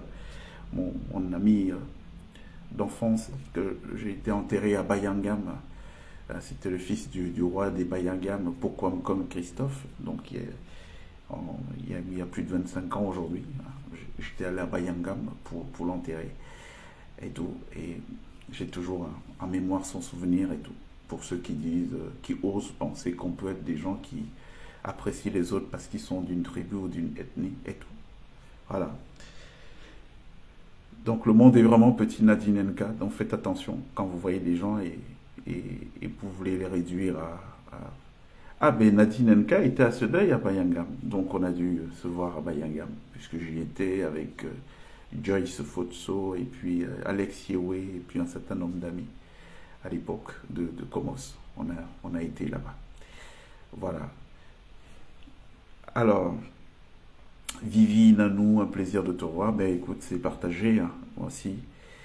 Mayo Binder, Morgane Palmer, pourquoi l'autre a insulté la population de l'extrême nord, du nord de Mouton? Je ne sais pas qui l'a fait, mais bon, ça rentre dans le même cadre de ce que je viens de dire. Il y a pas de Mouton, il y a une élite corrompue, hein, qui a préféré s'aborder les intérêts. C'est pour ça que je dis le Cameroun d'après ne peut pas être le Cameroun actuel. Le Cameroun d'après, il y aura un pacte des communautés. Je ne parle pas des pactes de personnes regroupées dans les fraternités, hein, parce qu'on est maçons et donc c'est nous qui devons diriger le destin du Cameroun et profiter des richesses de tout le Cameroun seul. Non, ça c'était avant. Le Cameroun qui vient, ce sera un pacte des communautés. Chaque Camerounais doit bénéficier de la richesse de notre pays. J'ai par exemple vu là, il y a des gens qui disaient, ouais, mais pourquoi on invite telle personne? Non, c'est l'argent du Cameroun. Chaque Camerounais a le droit de profiter de l'argent du Cameroun. Je dis bien chaque Camerounais. Mais c'est le problème qui se pose, c'est quand vous avez certains qui décident que bon voilà, c'est nous qui sommes là et c'est nous seuls qui devons profiter. Là, il y a un problème, quoi. Donc voilà, moi je sais pas ce que c'est un Camerounais comment vous appelez ça? Un Camerounais du Nord. Alors, Henri Hervé nous dit, nous sommes en rupture de confiance publique et ce parti-État va imploser au risque d'effondrer nos institutions. Notre préoccupation citoyenne est de canaliser cette chute pour que notre pays puisse retrouver des lendemains meilleurs avec une offre différente du système néocolonial. En effet, Franck Chegui dit que la justice camerounaise est une grande plaisanterie actuellement. En effet. Mais il y a des gens quand même qui oublient que les comptes seront rendus individuellement, hein. Le moment venu, on ne tiendra pas compte du fait que non, j'agissais, le système était comme ça. Non, chacun a sa responsabilité. Chacun a sa responsabilité. Vous n'allez pas prendre des fusils pour tuer les Camerounais et dire que non, on obéissait aux autres. On n'obéit pas à des ordres illégaux.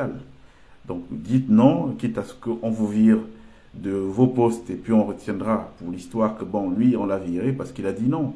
Et ne croyez pas que c'est être héroïque de le faire. On a vu au Sénégal, hein, ces gens qui ont refusé de l'ordre d'aller abattre des opposants, Ousmane Sonko et Diomaye, et tout, ils ont dit non, on ne le fait pas. Ils ont été révoqués. Mais qu'est-ce qui s'est passé?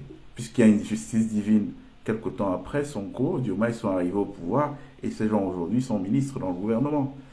Donc il faut que les gens portent leurs couilles, c'est tout, hein. Voilà. Et que les gens arrêtent de faire dans leur froc, dès qu'on dit la moindre chose, oh non, non, non, moi j'ai peur, on va me faire ceci, on va me faire cela. Le commissaire Léopold Bénet peut dire la même chose, j'ai peur. Vous pensez qu'il n'a pas de famille, qu'il n'a pas d'enfants, des familles qui vivent au Cameroun? Mais non. Mais c'est un engagement. C'est un engagement pour que les choses changent dans notre pays pour le bien de tous. Donc, Mayo Binder, vachement militante, nous dit que de Kousseri à Batouri, c'est Abdoulaye Harissou. Oui, mais ce serait bien. C'est comme je l'ai dit tout à l'heure, on doit reposer. Moi, je soutiendrai tout talent qui me laisse l'impression d'être un patriote profond et qui est habité par l'idée d'une réforme totale du système camerounais.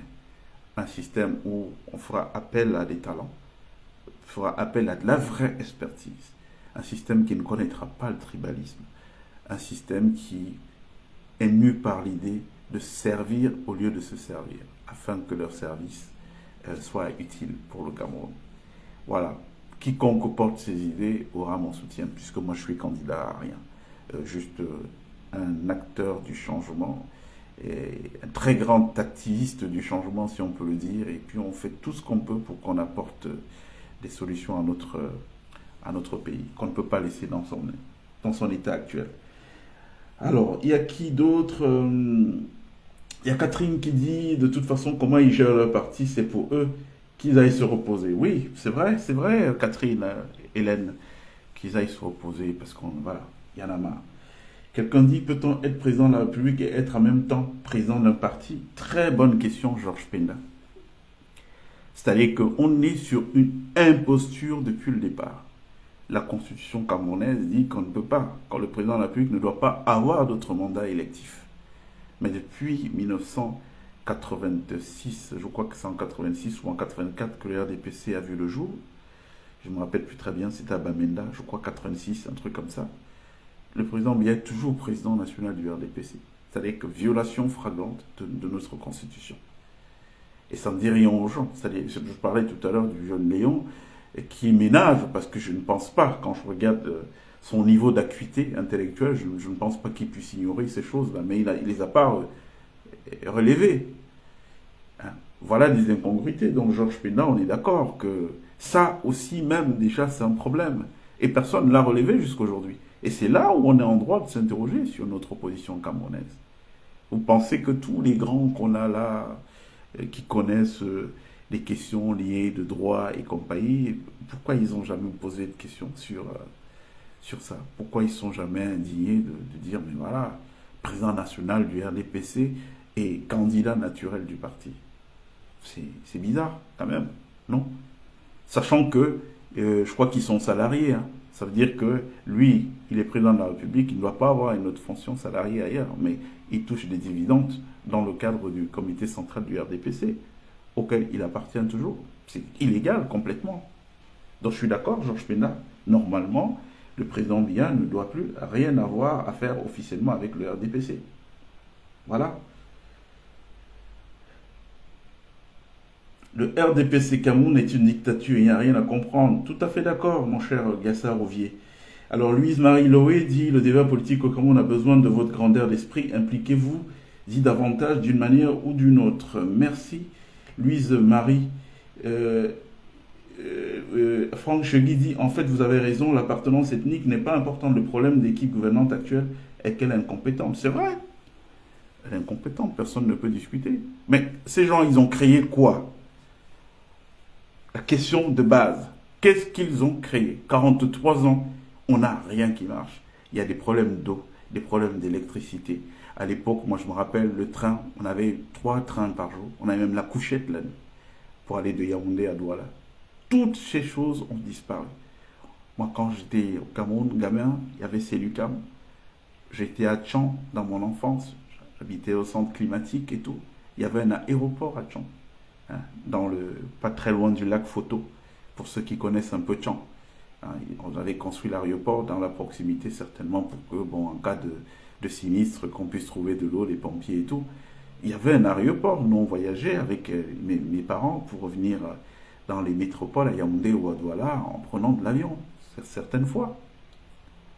Tout a été détruit au Cameroun. Donc, vraiment, des gens comme ça qui continuent à penser qu'ils peuvent être une solution.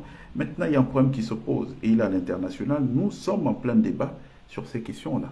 À l'international, avec les partenaires, les amis du Cameroun. Comme ça, ou si vous préférez, les partenaires du Cameroun, un débat.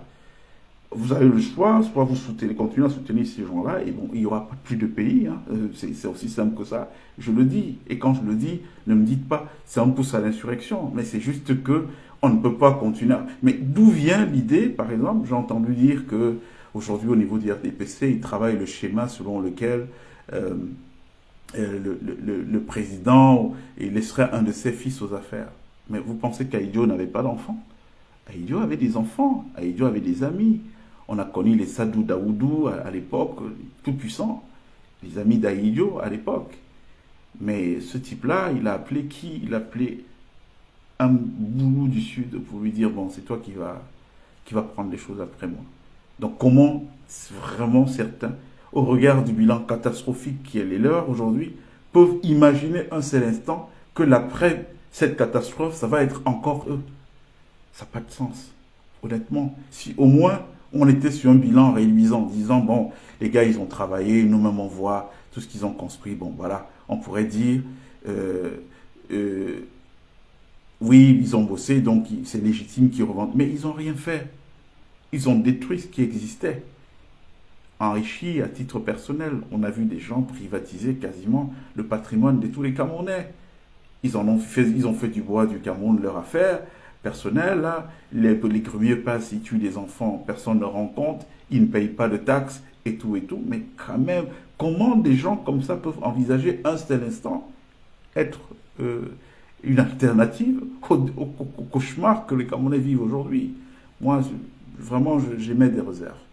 Tout en n'étant pas là pour exacerber les chasses aux sorcières. Parce que je pense qu'il faudra qu'on sorte de l'épisode de la haine, là, qu'on sorte de ça pour construire. Parce que le Cameroun d'après, il faut qu'on se projette.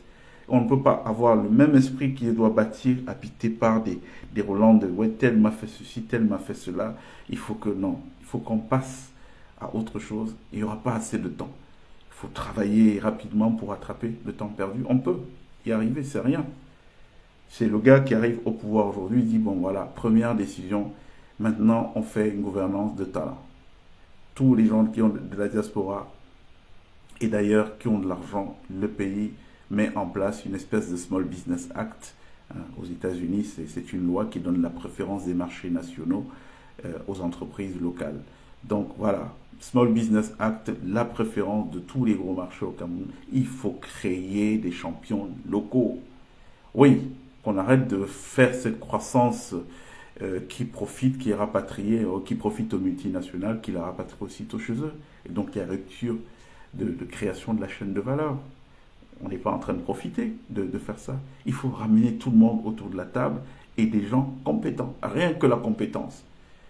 Et je vous dis que la suite là ne doit pas être démocratique. C'est moi qui vous le dis. Parce qu'on est à un niveau de pourriture dans les esprits que quiconque viendra pour commencer à mendier l'assentiment des Camerounais, eh ben, il va s'embourber dans une affaire. Il faut un pouvoir fort, dirigiste.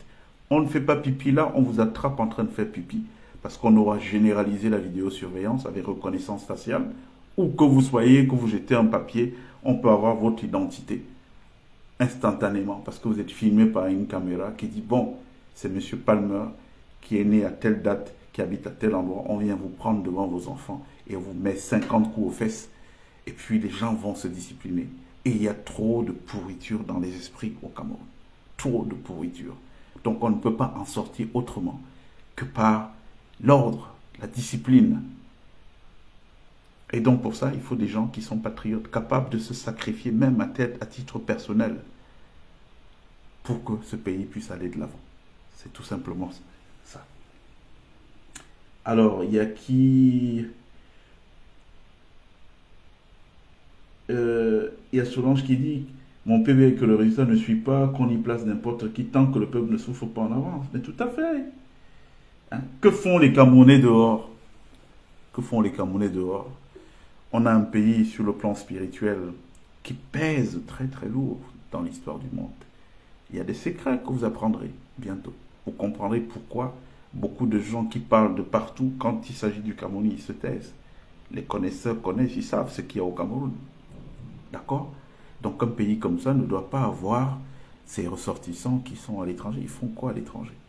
Il faut libérer les énergies. Il faut sortir de ce pacte. Il y a eu un pacte dans les années d'indépendance qui a consisté à dire, bon, les gars, on va vous mettre au pouvoir, mais vous ne construisez pas. Quand Ahidjo, qui a signé ce pacte, est arrivé aux affaires, il s'est rappelé qu'il était d'abord un Peul, un Camerounais, et qu'il ne pourrait pas se regarder dans la glace.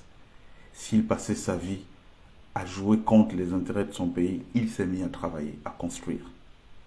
Et puis ces gens ont pensé à un moment donné que ben non, il n'est plus en train de faire le deal, comme on s'est entendu. Donc il faut l'écarter. On l'a écarté, on a entendu les gens nous dire ce qui s'est passé. En nous racontant l'histoire. Et on a mis le président Biya, c'est toujours ce qu'ils font. Hein. Ils prennent toujours un type à côté, et tout, on dit, bon voilà, toi tu vas être loyal, tu vas être fidèle à ce qu'on te demande. Oui, allez. Et puis on a entendu le président Biya sortir de l'Élysée et déclarer qu'il est le meilleur élève de la France. Pour ceux qui ne connaissent pas le personnage, ils peuvent penser que c'est une simple parole en l'air. Attention, le président Biya, c'est un très grand mystique. C'est pas un type qui parle n'importe comment. Il a la parole rare. Ça veut dire que quand il ouvre sa bouche et il dit quelque chose, mais prenez le temps de bien analyser de fond en comble. Il a dit, je suis le meilleur élève. C'était en d'autres termes, Bon, je fais exactement ce qu'on m'a demandé de faire. Et ce qu'on lui a demandé de faire, c'était quoi? C'était de détruire toute la base qu'Aïdjo avait commencé à construire, qui mettait le Cameroun dans un pays intermédiaire, dans la catégorie des pays intermédiaires. Et donc, si on avait continué sur la même poussée qu'Aïdjo, 20 ans, 30 ans plus tard, aujourd'hui, le Cameroun serait comme la Corée du Sud. Parce qu'on était parti. C'était de la fusée ressources humaines de qualité.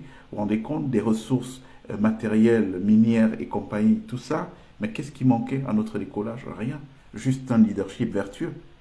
Et donc, on a mis aux gens, au pouvoir, des gens à qui on a mis une épée de Damoclès sur la tête. Vous nous sabotez tout ça. Regardez, rien ne marche au Cameroun. On vous dit qu'on construit des barrages. On construit Mainveleux. On met 400 milliards sur la table et on dit, bon, on va construire 215 mégawatts. Après ça, on n'aura plus de problème de délestage au Cameroun. Moi, j'ai visité Mainveleux et lors de ma visite là-bas, démonstration, il démarre des turbines et il n'y a que 2 turbines. Il y en avait 4, il n'y a que 2 qui tournent. Et puis, par curiosité, je dis, mais allez, pourquoi il n'y a que 2? Pourquoi les 2 autres? Et puis on me dit, non, il y a eu un vice de fabrication. Si on fait tourner les 4 turbines au même moment, le barrage va s'écrouler. Écoutez-moi, ça. Ça veut dire qu'on a payé 400 milliards pour 215 mégawatts, mais à la fin, et je ne pense même pas qu'il y ait une communication autour de ça, à la fin, il n'y aura que 80 mégawatts de courant électrique. Puisque les 2 autres, on ne peut pas faire tourner les 4 au même moment. L'explication qu'on me donne, c'est grave. Vous pensez que c'est un hasard? Non. C'est du sabotage. Parce qu'on sait que la base, c'est l'énergie. C'est-à-dire qu'aujourd'hui, il ne peut y avoir aucune industrialisation au Cameroun. On ne peut rien construire de grand. Pas créer des emplois de masse tant qu'on n'a pas réglé la question énergétique. Donc, on nous a piégés à ce niveau. Au niveau où tous les projets d'énergie au Cameroun sont sabotés. Mais sabotés comment? Avec la complicité de nos propres frères.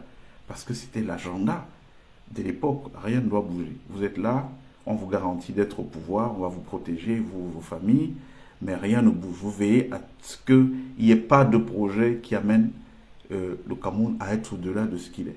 Voilà le deal. Il ne faut pas avoir honte de le dire, puisque aujourd'hui, c'est su de tout le monde. Mais est-ce que ça peut continuer comme ça? Nous, on dit non. On dit non parce qu'on est 30 millions. À l'époque où ces deals-là se passaient, on était à peine 5 millions. Aujourd'hui, on a 30 millions de gens qu'on a fait manger. Et on ne peut pas répondre à ça en disant, bon, non, on les sacrifie parce que, bon, il faut continuer à développer. L'Occident, c'est bien que on ne menace pas la vie de l'Occident. Parce qu'il faut être intelligent.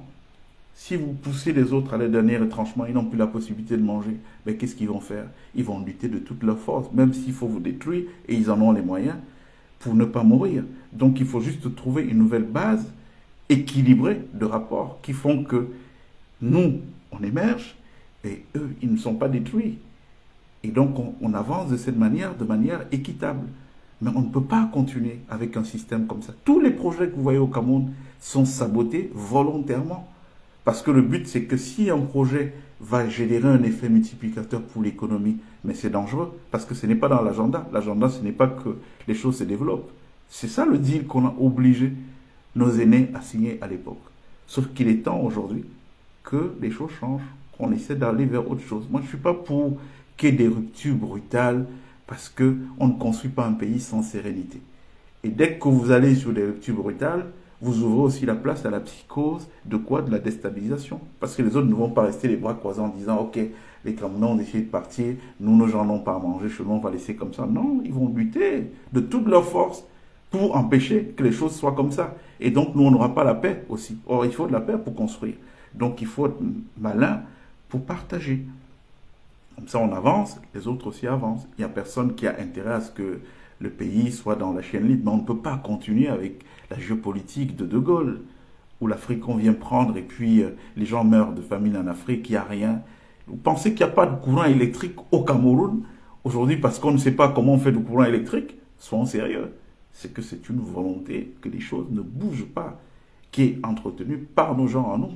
Et si vous voyez que chacun, ils s'en foutent et tout, c'est même parce qu'ils savent qu'ils travaillent pour des intérêts et ils seront protégés par ces gens-là. Donc nous, ce qu'on dit à l'international, à nos partenaires internationaux, c'est qu'on leur dit non, ça ne peut plus continuer. Nous, on leur dit ça droit dans les yeux. Hein. Roha, que non, on ne peut plus continuer comme ça, quoi. Parce que nous, les enfants, là, en plus, quand vous faites ça, maintenant, les enfants n'ont rien à faire là-bas, ils vont prendre la mer. Il y a ceux qui meurent. Le peu qui réussit à traverser ici, c'est vous encore qui, chaque édition de journaux, vous les stigmatisez. Oh, les Noirs et tout et tout. Or, vous savez ce que vous-même vous avez créé là-bas pour que les gens n'aient pas envie de rester. Donc, il faut remettre à plat ces accords-là et puis revenir à quelque chose. Et malheureusement, aucun de nos aînés, bien qu'ils aient une épée de Damoclès sur la tête, aucun d'eux n'a le courage au moins de dire que bon voilà dans quoi on est mort dans le film. Aucun d'eux ne le dit. Donc, moralité, les populations sont là, personne ne comprend ce qui se passe, quelle est la souffrance, d'où ça vient et tout. On est là, on tourne en rond, on tourne en rond. Voilà. Quand il y en a un qui essaie de parler, au lieu de se dire on va régler les problèmes, non, on envoie des cohortes de tueurs de la DGRE aller le tuer. Et il commence à monter des stratagèmes. Il mange dans quel restaurant à Paris, il sort avec quelle fille et tout, pour passer par eux. Vous voyez à quoi sert l'argent public? Alors que tout ce qu'on veut, c'est juste qu'on règle les problèmes, c'est tout. Donc, on est d'accord, Solange, que le résultat ne suit pas. Nous, on s'en fout de qui est président ou de qui est ministre. Si les gens travaillaient pour le pays, qui restaient même 100 ans là-bas, on s'en fout. Hein. Nous, ce qu'on veut voir, c'est des résultats. C'est aussi simple que ça. Alors, on a qui là? D'autres. Qu'est-ce qu'il dit? Alors.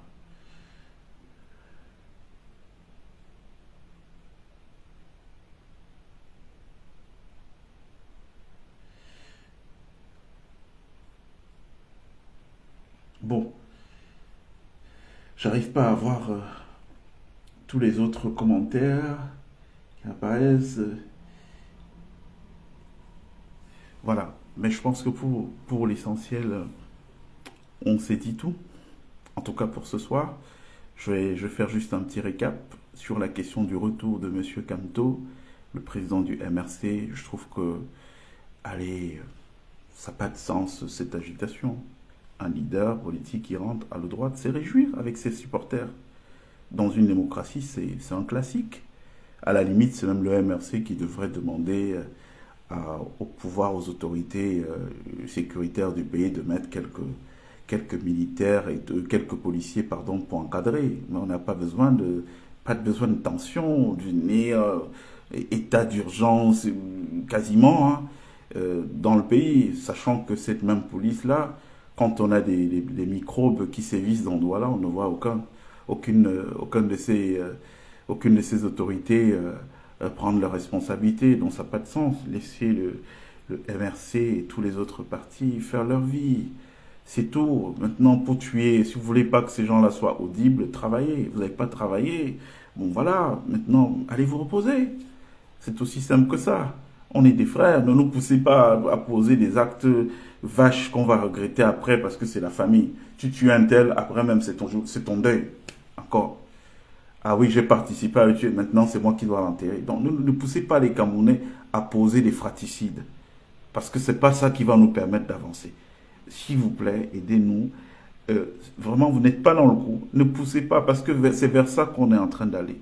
La tête utesse, vouloir s'accrocher par tous les moyens en faisant preuve d'arrogance, comme on le voit aujourd'hui, ça ne va engendrer quoi? Ça va engendrer une extrême violence et c'est vous qui serez les perdants. Parce qu'il n'y aura aucun soutien de l'international. Il ne faut pas rêver. Hein. L'international ne pense qu'en termes de ses intérêts.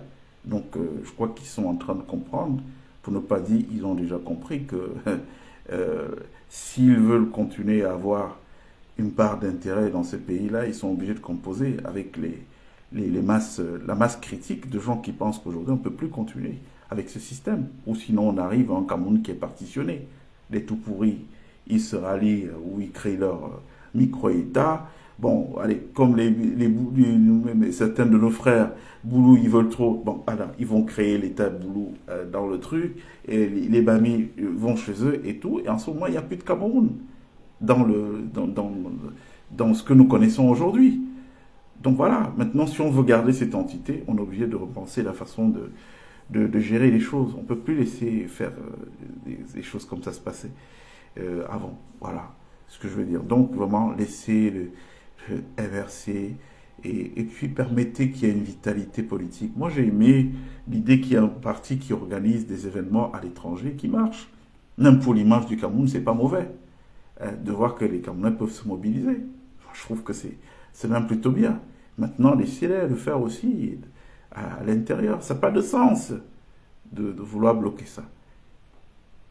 Maintenant, RDPC, tout n'est pas dit, hein. Il y a beaucoup de secrets qu'il y a derrière cette affaire de Télé Onana. Je pense que quand les Camerounais sauront réellement, et que peut-être que ce dernier sera dans l'idée de rupture définitive ou de rupture totale, s'il arrive à ça, par exemple, il y a beaucoup de choses qui vont sortir et qui ne sont pas des choses qui sont plaisantes. Hein. On n'est pas, c'est pas du tout un parti démocratique, le RDPC. C'est une vraie mafia avec à la tête quelques petits caciques qui ont mis en place des schémas de cooptation. Ces schémas de cooptation sont ceux qui sont décrits par leurs propres militants. Écoutez Roméo Dika, vous comprendrez ce qui se passe là-bas dans ce parti. Alors, il y a quoi de démocratique à dire à un père de famille, tu viens, tu baisses ta culotte et tu laisses que je t'encule? Il n'y a rien de démocratique dans ça. Hein. C'est de la violence pure. Et qui sont ces gens-là qui font ça? Vous imaginez que, comme les choses vont changer là, donc on va chercher tous ces gens-là, hein, pour leur dire, bon voilà, vous faisiez ça, Grégoire, tu faisais ça, bon viens, on va le faire, on va prendre des prisonniers à Konengi, ils vont te passer à tabac les uns après les autres. Vous imaginez un peu les choses comme ça? C'est de la violence gratuite, on n'en a pas besoin. Vraiment, il faut qu'on passe à autre chose, qu'on soit des gens civilisés pour construire un après-pays. Voilà, les amis. Je ne sais pas combien de temps on a fait, mais je pense qu'on est resté déjà assez longtemps. On aura le temps de se reparler dès que j'ai d'autres créneaux. Alors, très très bientôt. Donc on va se reparler très vite. Il y a beaucoup de choses à dire. Malheureusement, je ne peux pas tout le temps intervenir. Ouais, parce qu'il y a pas le temps matériel. Et puis, bon, vous voyez, intervenir aussi, ça peut nous valoir parfois des mécontentements. Et, et Solange Guénan dit non, c'est pas par solidarité. Ils se tiennent par des dossiers noirs que chacun détient de l'autre. Oui, je suis d'accord, Gassa Rouvière. Rien de bon ne peut venir du FMI ou de la Banque mondiale. C'est bien connu. Vous savez que même sur les endettements qu'on fait à nos pays, là, c'est des mafias. Donc on vient, on dit, bon, allez, on vous donne la dette, comme c'est les générations d'après qui payent, ils se partagent l'argent. Hein. Quand vous entendez que le FMI a donné tant de nombre d'argent, qui vont les dettes là? C'est les courtiers. C'est-à-dire c'est des gens qui, à la base, ont intérêt à ce que l'opération soit conclue pour qu'ils gagnent une de leur part. Mais le problème, c'est que si c'était à ces gouvernants de rembourser la dette, bon, il n'y a pas de problème. Mais c'est qu'on fait porter ça aux générations d'après. Donc, histoire de dire que pour nos enfants qui viennent, qu'est-ce qu'ils vont trouver? Ils vont trouver une montagne de dettes dont ils n'ont jamais profité parce que ça n'a pas construit des routes, ça n'a pas mis l'électricité électrique, ça n'a construit aucun projet. Et donc, les gens là ont pris, ça a enrichi plutôt quelques-uns. Bon, enrichi, entre guillemets, parce qu'on sait comment ça va finir. Tous les gens, je vous le dis tous les jours, vous tous qui mettez de l'argent à l'étranger, là, sachez que vous n'avez pas d'argent. Parce qu'on connaît ce qui va se passer. Ce qui va se passer, c'est que dès que ça va s'arrêter là, toutes vos cartes seront désactivées. Et ceux qui vont vouloir faire les téméraires, on va les menacer d'arrestation. Et puis voilà, ça va être la pauvreté pour tout le monde, parce qu'on voit des élus ici, hein, on voit des anciens ministres, premiers ministres et compagnie, d'autres pays ici, ils sont sans dessous. Hein. Ils n'ont pas une seule thune.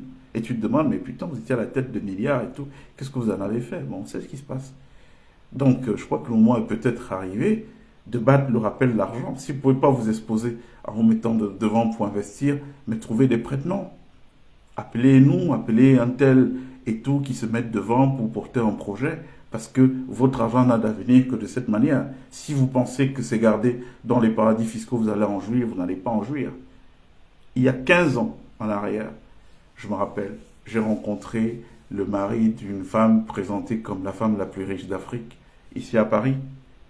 Et je me rappelle, je lui avais dit à l'époque que d'acheter des trucs au Portugal, les sociétés d'État au Portugal qui font faillite, investis ton argent, investissez votre argent en Afrique et tout, parce que tout cet argent est perdu. Il suffit d'une simple loi de nationalisation et vous avez tout perdu.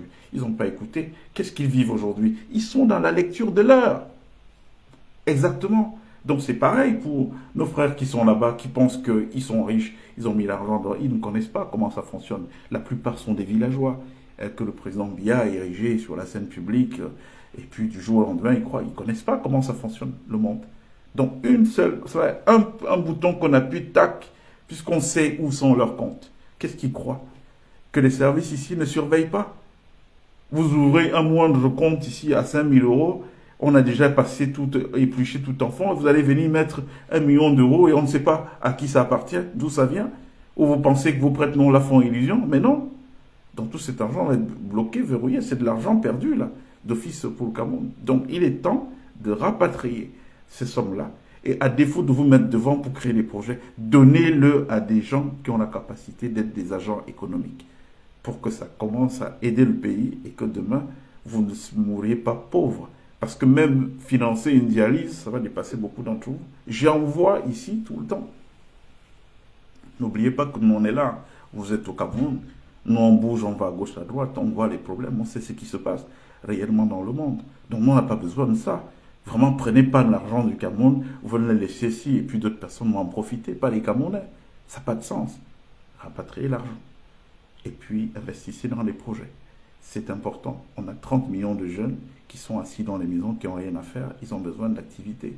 Et puis, ayez le courage de régler les problèmes. Le problème de l'énergie, il faut le régler. Et sortez du faux deal de rien ne bouge, le sabotage des projets. On sait. Vous pensez que Mekim, ça ne marche pas, pourquoi? Parce qu'il n'y a pas d'expertise pour faire marcher les projets? Non, c'est fait exprès. Donc on a sorti un projet là pendant 10 ans, vous entendez la communication, pose la première pierre, ils savent très bien que ça ne va aller nulle part.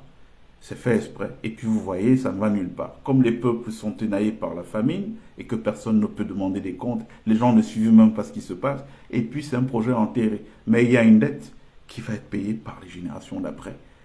Non, ça ne peut plus continuer. Voilà, donc il faut se bouger les gars et puis repartir à autre chose. Alors il y a Hippolyte qui nous rejoint.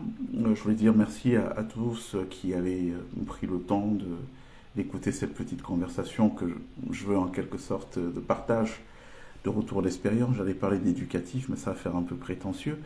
Donc je préfère dire un retour d'expérience. Parce que voilà, nous avons besoin dans notre pays d'avoir la vraie information de ce qui se passe. Mais comme je l'ai dit, vraiment, le truc, l'agenda aujourd'hui, c'est pas occuper l'espace discursif par des débats aériens. Impérativité du mandat, non-impérativité, ça n'apporte rien au plat du Camerounais en fin de journée. En fin de journée, là, est-ce que les gens ont la lumière? Ils dorment dans l'obscurité, ils se font piquer par des moustiques, ils vont puiser de l'eau de bête pour nos populations du nord du Cameroun, c'est ça qu'ils boivent. Donc, est-ce qu'après ça, on peut dire qu'on a des intellectuels, qu'on a des cerveaux? Mais ils ne peuvent pas régler les problèmes basiques. Et puis, c'est des cerveaux en quoi? Qui nous répètent la science inlassablement, la science des autres. Répéter la science des autres ne fait pas de vous des scientifiques. C'est des gens qui créent des théories, qui regardent. Oui, ça ne marche pas chez moi, qu'est-ce qu'on peut faire? On a des gens comme Séverin Quezeux, j'en parle assez souvent, brillants, inventeurs, c'est des gens comme ça qui doivent occuper l'agora parce qu'ils ont des choses palpables, tangibles à transmettre, à dire, mais pas, occupez pas le bavardage, ça perd du temps. Vous voyez, au Mali, là, ils ont dit plus de démocratie jusqu'à nouvel ordre. Maintenant, si ce pouvoir travaille à construire le progrès, mais pourquoi vous voulez qu'on vienne les embêter avec du bavardage? Non, on a besoin de construire notre pays aujourd'hui. C'est ça, sur quoi il faut travailler. La construction, c'est toutes les énergies positives qui doivent être mobilisées et vraiment laisser les querelles inutiles de côté pour focaliser sur l'avenir. L'avenir est radieux. Je vous jure qu'il fera beau au Cameroun. Ce sera de votre vivant. Vous allez le voir les prochains jours. Vous allez voir notre Cameroun émerger. Parce qu'il n'y a pas d'autres alternatives que de voir ça ou alors de ne plus voir le Cameroun dans l'entité que vous connaissez aujourd'hui. Chacun partira avec son petit bout pour aller construire son projet, son rêve, là où il veut. Mais si on veut rester l'entité aujourd'hui, on ne peut plus continuer à avoir une république des satanistes camerounais qui sont assis là et qui décident que les autres doivent souffrir parce que nous, on se nourrit de leur énergie pendant qu'ils souffrent. Non, ça ne peut pas marcher. Donc il y a quelqu'un qui dit, j'imagine déjà Émile Parfessim devant les juges de la Troisième République, peut-être qui dira qu'il était possédé. Vous entendrez toutes les versions, cher Franck Chegui, vous entendrez toutes les versions. Il y a des gens qui vont vous dire que non, ce n'était pas eux, ils n'étaient pas eux-mêmes et tout. Vous allez entendre toutes les versions, le moment venu. Parce que, voilà, il n'y aura pas de possibilité de réconciliation sans qu'il y ait de la justice. Même si on doit aller vers le pardon, il faudra d'abord qu'il y ait de la justice. Oui, sinon on aura mal manié les symboles et si on est dans la reconstruction, si on doit faire renaître quelque chose, il va falloir qu'on sacralise le maniement des symboles. C'est très important. Donc je suis d'accord avec vous, cher Franck Chegui. Et puis, juste le temps de remercier tous les autres qui ont été avec nous et se dire, bon, on se parle très bientôt. Vous êtes toujours les bienvenus. Et puis, je suis à votre disposition pour ceux qui le souhaitent. On pourrait continuer inbox. Très bon dimanche. Il fera beau bientôt au Cameroun, qu'on le veuille ou pas. Au revoir. À bientôt.